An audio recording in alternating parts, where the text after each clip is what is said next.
Jadi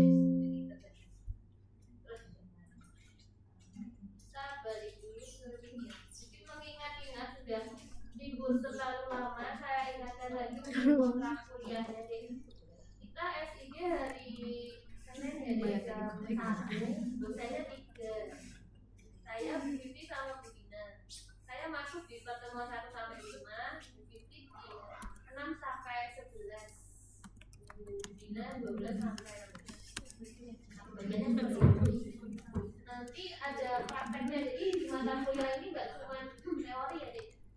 Nanti kita praktek pakai X juga, ada software lah, ada softwarenya. Kalau biasanya teman-teman programnya SPSS, nanti kita pakainya softwarenya apa nih, QGIS atau Budina nanti pakai Geometry, mungkin standar Geometry. Kemudian diingatkan lagi ya minimal kehadiran 75%.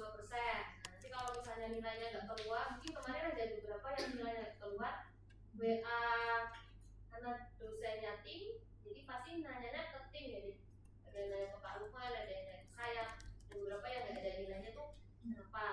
Kalau misalnya di saya udah oke, pasti saya akan meminta tanya ke dosen satunya kenapa, mungkin pekerjaannya kurang lengkap atau seperti apa.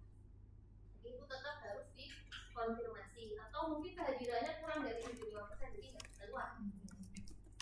Kemudian apa ya tadi, kalau misalnya hari pertama kan harusnya masuk, jadi itu walaupun hari pertama mungkin ringan, tapi ini ya nggak ringan banget, harus mungkin ada yang hari pertama nggak masuk. Kemudian sama kayak kuliah yang lain ada tugas supaya kita puas nanti kalau misalnya peta dan teman bikin peta dari awal sampai akhir sampai terbentuk peta yang bisa terbaca, ada artinya. Kemudian bisa nggak peta di plagiarisme? Bisa. Kadang-kadang mungkin bingung cara bikinnya gimana, nggak tahu cara gimana, akhirnya punya temennya dipakai. Itu aja. Dulu kan semester ini nggak tahu ada mahasiswa yang dari luar bawa ke sini tuh deh,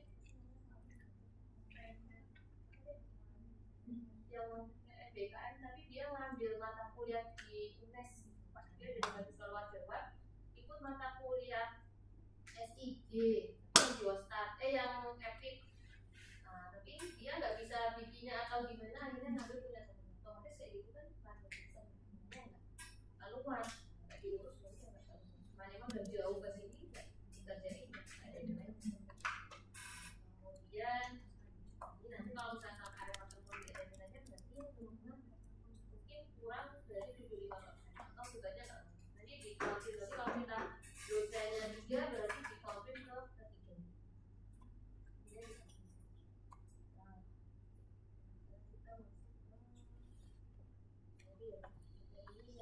Tipis-tipis tapi udah langsung aja lah ya, daripada pemanasan. Kalau teman-teman dengar SIG yang terbersih apa?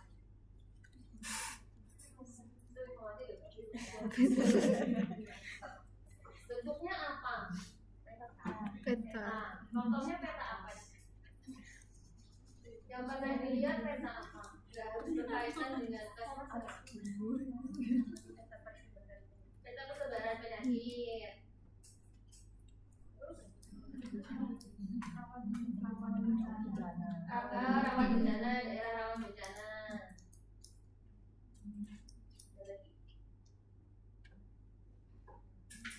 Kira-kira nih kalau bikin peta tadi persebaran penyakit atau rawan bencana yang diperlukan apa aja?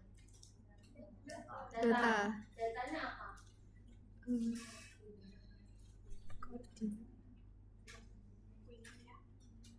Tadi ya penyakit-penyakitnya apa?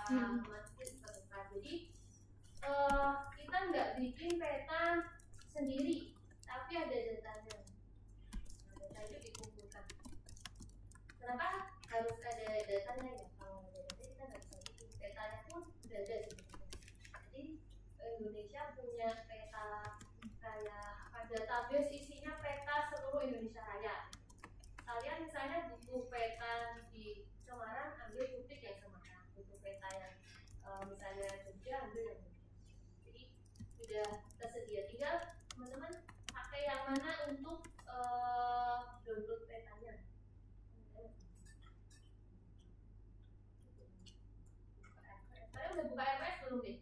Beneran aja. Download aja, tapi belum dibaca.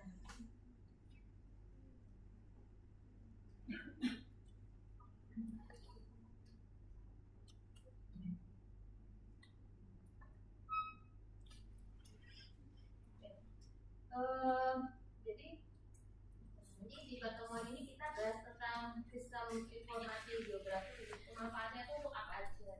Dari CDC apa, dari WHO apa. Kemudian jenis data. Jadi data yang diperlukan untuk membuat peta itu ada banyak, sesuaikan sama kebutuhan. Kita mau bikin data persebaran penyakit per kecamatan, berarti yang kita ambil adalah data per kecamatannya.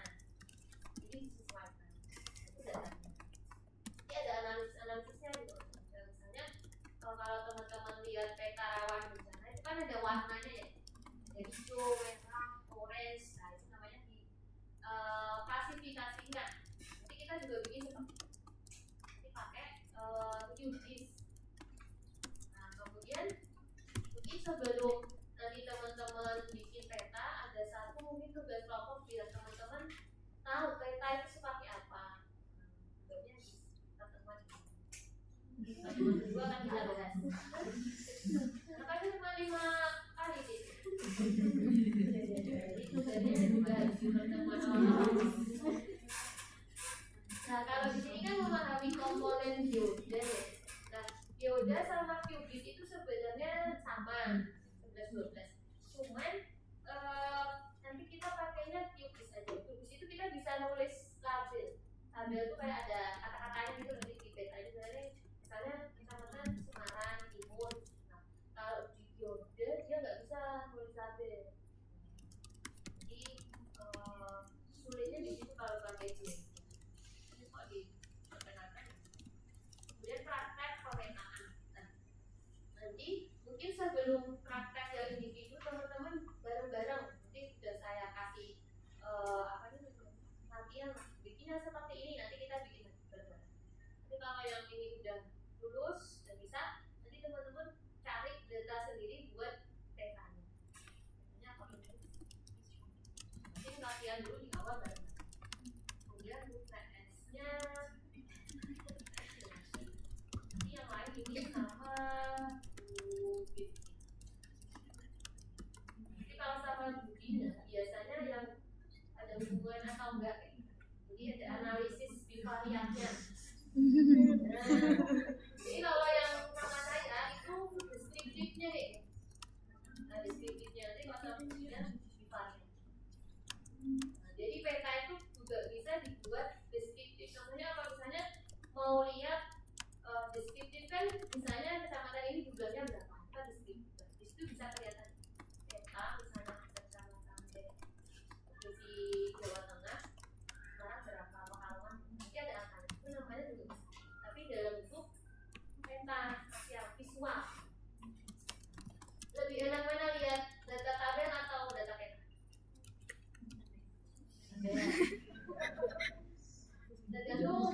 Tergantung kebutuhannya. Ada yang kapan analisis spasial itu dipakai. Kita tergantung penelitiannya nih. Misalnya nih, kalau misalnya hanya data analisis data yang tanpa analisis spasial, kita kan nggak tahu ya letaknya ini di mana. Mana sama mana yang angka kejadian ini kita nggak tahu itu letaknya di mana, berhubungan atau kita nggak. Tapi kalau pakai analisis spasial kita tahu, ada visualnya. Oh ini daerahnya seperti kenapa keduanya ini nilainya tinggi, apakah ada sesuatu unsur di sana yang menyebabkan itu. Nah, itu bisa dijawab dengan analisis spasial. Analisis spasial juga nggak cuma di Kesmas ya, di anak apa nih kasus ini juga pakai. Terus apakah bisa pakai atau di misalnya tadi misalnya teknik dan itu bisa, atau yang bagian geologi gitu, pemetaan daerah ketinggian itu kan juga pakai peta. Jadi petanya banyak, cuman kalau kita ya susah penyakit dan faktor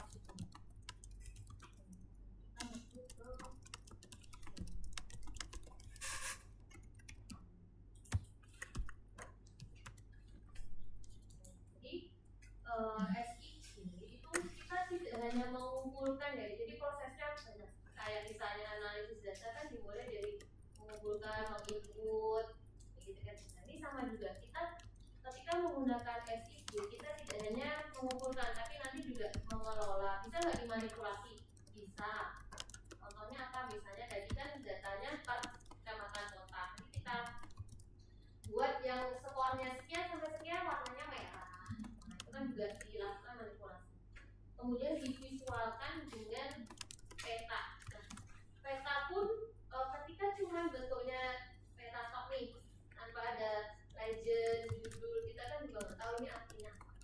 Jadi nanti di SIG ini kita bikin peta yang benar-benar peta lengkap, ada legendnya, judul, terus warna ini artinya apa, gitu. Itu untuk menampilkan bahwa peta ini tuh bisa dibaca buat kepentingan apa ya. Biasanya kalau peta kan untuk pengambilan keputusan. Misalnya nih, pernah nggak lihat di puskesmas ada peta? Petanya nggak harus peta digital, karena peta yang di papan tulis pun ada ya. Nah, dia ada deh. Peta papan tulis, jadi dia bikin gitu loh. Bikin ini puskesmas, terus daerah awalnya di mana itu kan ada. Itu juga namanya peta, cuma dalam bentuk yang sederhana, manual. Bisa dibikin. Nah, kemudian kalau menurut UU Nomor 4 Tahun 2011, geospasial ini kita harus bisa menunjukkan lokasi letak dan posisi objeknya. Nah, kalau kita misal di kesehatan objeknya apa? Jadi sebenarnya kalau nggak penyakitnya ya orangnya yang sakit, nah personnya gitu kan. Itu yang kita, karena ya balik lagi kan kalau sakit apa deh, men itu tempat dan BTO waktu tempat dan orang. Jadi itu yang bisa. Nah, waktu tempat dan orang selain dibuat tabel, bisa juga kita sajikan dengan geospasial. Waktunya bisa. Itu gimana? Misalnya kita bikin peta nih dari tahun 2011 sampai 2015. Itu kan waktu. Jadi kelihatan perubahannya seperti apa. Wah. Tempatnya kalau di peta kita bisa lihat misalnya tadi ya dibagi per kecamatan. Mana yang masih warna merah selama kurun waktu sekian. Bisa juga dengan waktu. Orangnya mungkin jumlahnya berapa jumlah kecamatan ini yang sakit X. Jadi dengan BTO kita bisa menampilkan dalam bentuk peta. Hanya satu titik. Kemudian apa lagi? Nah, jadi intinya di sini alat kayak analisis varian multivarian itu kan juga alat untuk pengambilan keputusan. Nah, yang mengambil keputusan siapa? Ada membuat peta, yang mengambil keputusan ya pastinya stakeholder yang terkait. Misalnya kalau di puskesmas berarti siapa? Akusnya, karena kan yang yang punya wilayah pasti ya akusnya. Nah, kalau di puskesmas apa yang bisa kita lihat banyak? Misalnya jumlah balitanya berapa, bisa lihat. Itu kan di kecamatan ya. Setiap kelurahan, kemudian posyandunya ada berapa? Termasuk posyandu, mungkin mengelola berapa balita itu bisa dilihat juga lansia berapa. Nanti ini yang disebut sistem informasi geografis. Kelebihannya apa ya? Kelebihannya kita bisa menampilkan data secara visual. Jadi kalau peta bentuknya ada warna-warnanya kan. Jadi nggak cuma hitam putih. Kalau putih kan kita nggak bisa membedain. Misalnya dikasih klasifikasi warna, tulis. Ini bentuknya ada warnanya. Kemudian, nah ini komponen SIG. Komponennya apa? Yang pertama pasti sumber daya manusia kitanya. Nah, kitanya karena ini sesuatu hal yang baru, otomatis dia harus dipelajari. Kayak dulu teman-teman mungkin belum terbiasa dengan SPSS atau STATA, misalnya sebenarnya dipelajari bisa. Nah, ini juga ketika nanti belajar SIG pasti ada aplikasi baru yang namanya mungkin QGIS, Geodra itu harus dipelajari. Jadi kitanya pun harus bisa mempelajari. Hardware-nya komputer lah. Mungkin nanti kalau pas bikin peta agak nge-lag, Ya, nggak apa-apa. Nanti dia agak berat deh. Sedikit agak berat ya, nanti dia layak. Ini masing-masing komputer beda kan. Tapi ya enggak. Saya pernah yang lupa dulu apa ya. Sampai pulang tuh laptopnya belum keluar kan. Tapi bukannya Yugis deh, bukannya Yugis. Kayaknya masih aman. Dan Yugis ini free ya, jadi free download. Kalau SPSS kan sebenarnya butuh license ya kan. Kita kan track kan deh. Kalau Yugis bukannya mau download track, tapi memang free download. Yaudah juga sama. Terus pakai laptop tadi, terus tadi ya Yugis, Yoda. Nah, data ini data yang kita pakai. Nah, jadi kalau misalnya buat peta, otomatis yang pertama petanya. Petanya apa? Misalnya peta persebaran penyakit TB di Kota Semarang. Jadi kita yang pertama butuh data peta Kota Semarang.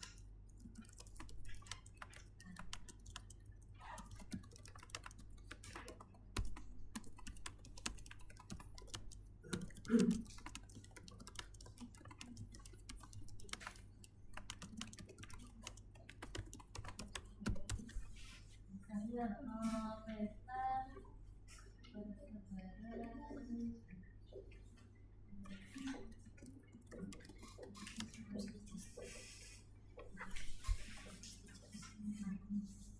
untuk membuat peta ini yang diperlukan pertama itu pasti data petanya.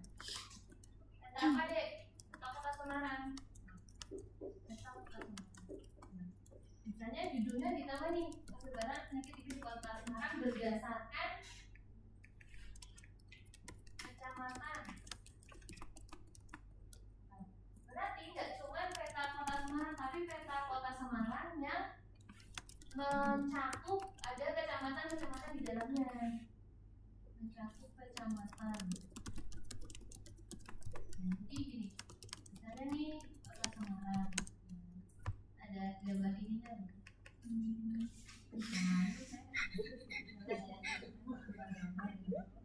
Nah, jadi ini tuh kecamatannya. Nah, jadi kita harus dapetin peta yang seperti ini. Kalau misalnya kosongan, nggak ada kecamatannya, otomatis kita nggak tahu nanti batasnya sampai mana. Jadi yang pertama dipakai adalah peta Kota Semarang dan ada. Kemudian yang kedua, kita mau lihat apa di objeknya. Penyakitnya, penyakit TB. Penyakit TB-nya, data penyakit TB. Kita dapatnya di mana data penyakit TB?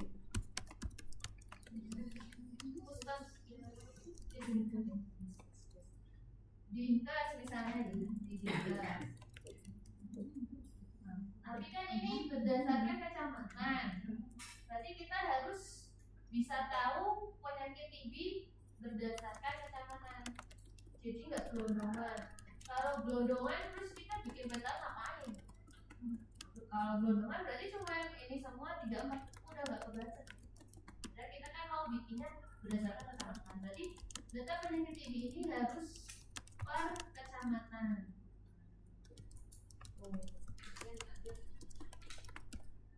Nah, itu apa? Udah, sebenarnya cuma 2 data ini yang kita perlukan. Karena di dalam peta ini memuat informasi. Jadi peta yang nanti didownload dari peta Indonesia punya pemerintah, itu di dalamnya tuh udah ada atributnya. Atribut itu data bawaannya. Misalnya apa? Nanti di sini datanya, kalau teman-teman lihat kayak SPSS di variabel view, sambil variabel view apa deh? Data view. Data view.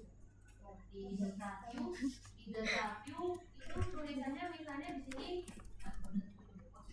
kode pos misalnya. Terus di sini kecamatan apa? Nanti ini biasanya informasi macam-macam. Nah, kode pos 62 dan kecamatan dari rumahnya inovasi. Nah, ini bawaan petanya. Kita membuat data itu. Nah, nanti data ini kita tempel ke data sono. Jadi biar numpas. Jadi bikin punya data saya di kelas ini nih, saya punya data di sheet A, punya data tinggi badan sama nama-nama anaknya dan NIM-nya. Di sheet 2 itu saya punya NIM plus data berat badan yang bisa menjadi indikator tadi di merge pakai variabel apa? NIM. Nanti kalau ininya sama, nanti di merge dia bisa kayak ISLS kemarin sih. udah pernah nge-merge deh. Udah. Pakai SKK. SPSS.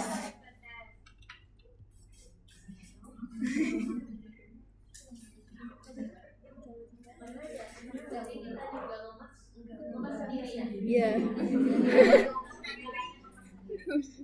Yang pasti kalau nge-merge dua data yang sama, ID-nya harus benar-benar sama dengan beda. Kalau misal di ID 1 orangnya namanya Nina, di sana satu namanya Okta, misal kalau di merge ya memang satu tapi namanya beda. Jadi nama itu juga harus dilihat. Benar yang menyesuaikan ID-nya harus benar orang yang itu. Nah ini sumber datanya. Tadi ada data penginderaan jauh. Jadi ini kalau misalnya pakai citra satelit, tapi kita jarang sih kalau nanti kita latihannya nggak pakai citra satelit. Jadi foto dari udara, misalnya kayak kelihatan awannya gitu. Nah, itu namanya citra satelit. Kemudian data dari lapangan. Nah, data dari lapangan itu termasuk misalnya curah hujan. Curah hujan kan datanya dikumpulin ya, ambil gitu, data primer. Atau misal pakai data sekunder juga bisa. Curah hujan kan misalnya satu kecamatan, nggak mungkin ngambil curah hujan di semua titik tadi, pasti ada titik tengahnya. Nah, kemudian data di lapangan kelihatan. Nah, kalau misalnya kita tadi di sini data lapangannya yang mana yang penyakit intinya itu data lapangan. Karena kita ngambil dari primer bisa atau data sekunder dari dinas kesehatan juga bisa. Yang pasti bukan data bawaan dari peta, itu namanya data dari lapangan. Kalau data dari peta ya bentuknya bisa. Nah ini data bentuk peta, ini peta punya bawaan pada pos kecamatan itu namanya data dari lapangan. Sudah sedikit terbayang dari.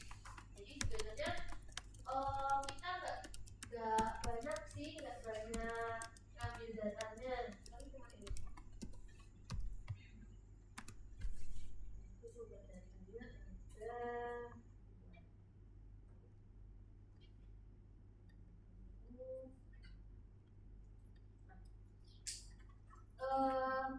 Ada namanya data raster sama data respon. Ini lebih ke kayak misalnya GSS, string sama numerik itu lagi sifat datanya. Jadi nanti kalau data raster tuh yang kayak rubrik-rubrik itu. Kalau vektor yang kayak gini nih lah. Jadi kita pakainya data vektor.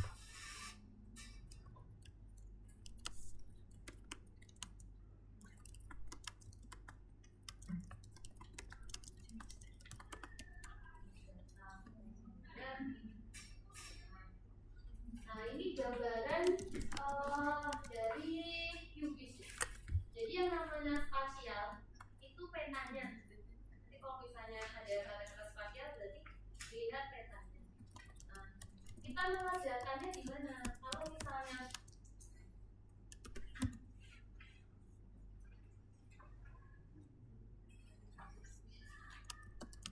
kita mengerjakannya itu di sini di layer.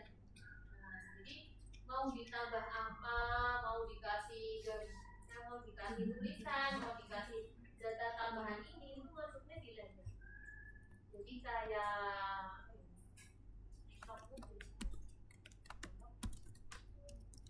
story lah, kita tuh di situ ngerjain apa? Adu-adu sebenarnya bisa nanti di close, di delete gitu. Kadang-kadang permasalahannya gini, ketika udah melakukan satu instruksi tiba-tiba petanya hilang. Itu karena ketutup deh, jadi kan layar. Sebenarnya kan layar nih loh, kayak misalnya pertama layar peta, kedua layar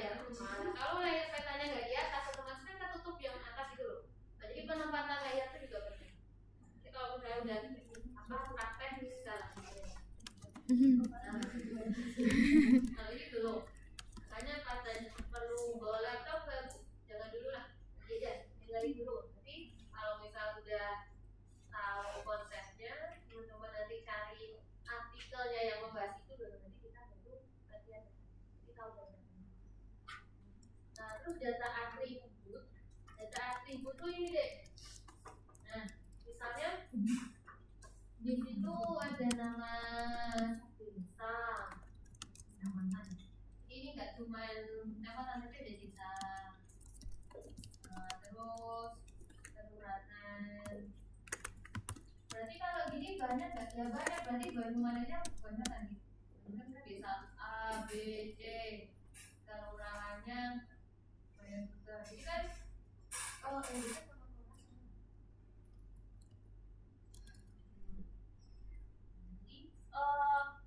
Kalau misalnya peta kita itu isinya ada desa sama kecamatan, berarti kan unit terkecilnya apa nih?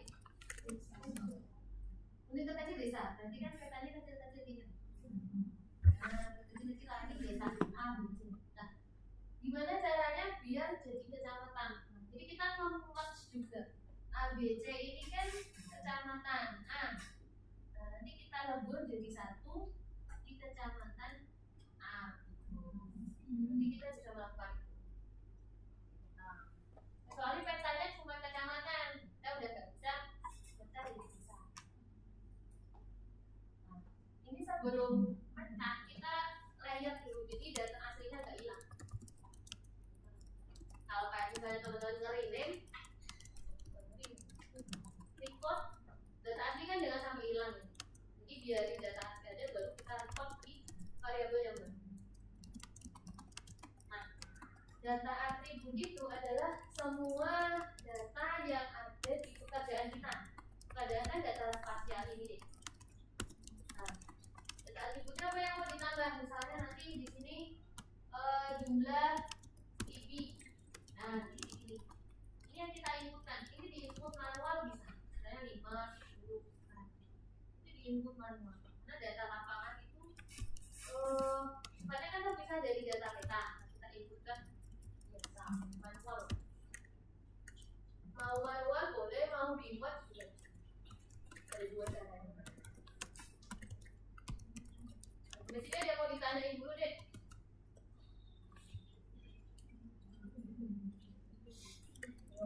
Cukup jelas ya. Nanti ini nggak banyak teori gitu ya, ke banyak praktek. Teorinya paling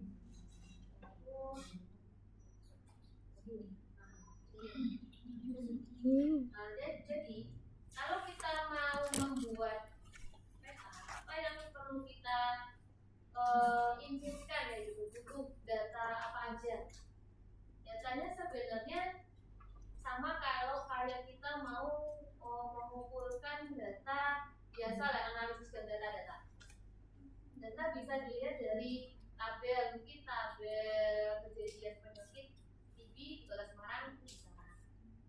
Kan tabel nanti kita inputkan sendiri. Laporan, data-data di laporan yang datanya kita perlukan juga bisa kita inputkan di situ. Atau pengukuran lapangan tadi, misalnya curah hujan, kita nitikin di suatu titik curah hujannya berapa, atau berapa ada debunya, kondisinya itu berapa kaki nanti. Jadi kalau misalnya sifatnya itu bukan persen, buat wilayah itu hanya diambil di titik tengah. Misalnya kelurahan X, mana yang mau menjadi titik tengah, sudah di kelurahan aja. Nanti di strip untuk curah hujannya berapa. Jadi nggak setiap rumah kalau di curah hujannya itu. Kemudian peta tadi ya, kita butuh peta yang dari Kota Semarang. Kalau data kalau di peta dia data lagi. Jadi ini data-data yang nanti bisa kita inputkan. Nanti di storage atau basis datanya kayak variabel view-nya. Nah, nanti di variabel view-nya kita bisa lihat data-data apa aja yang kita maksudnya data atribut.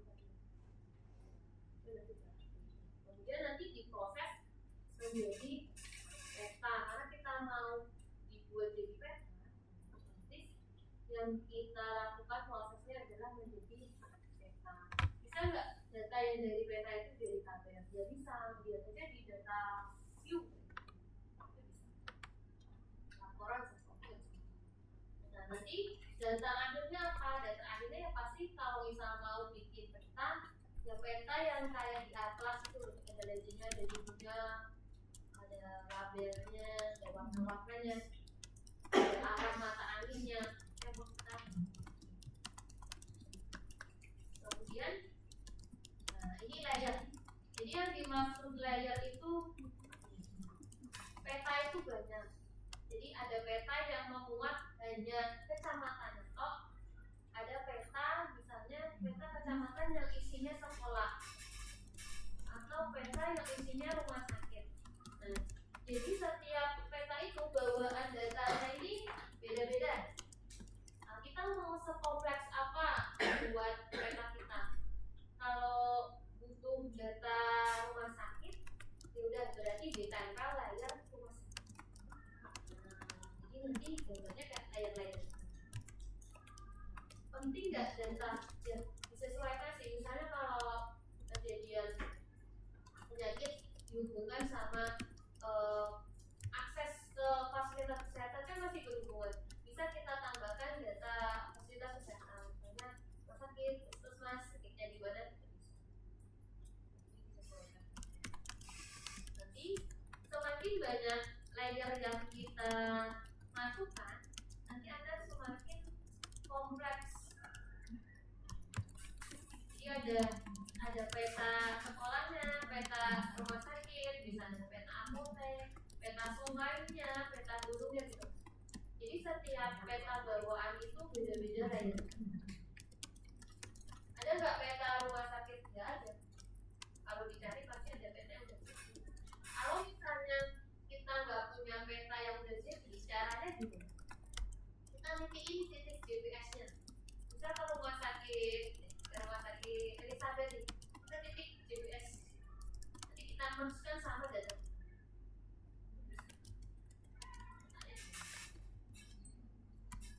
Jadi dia maksudnya di dalam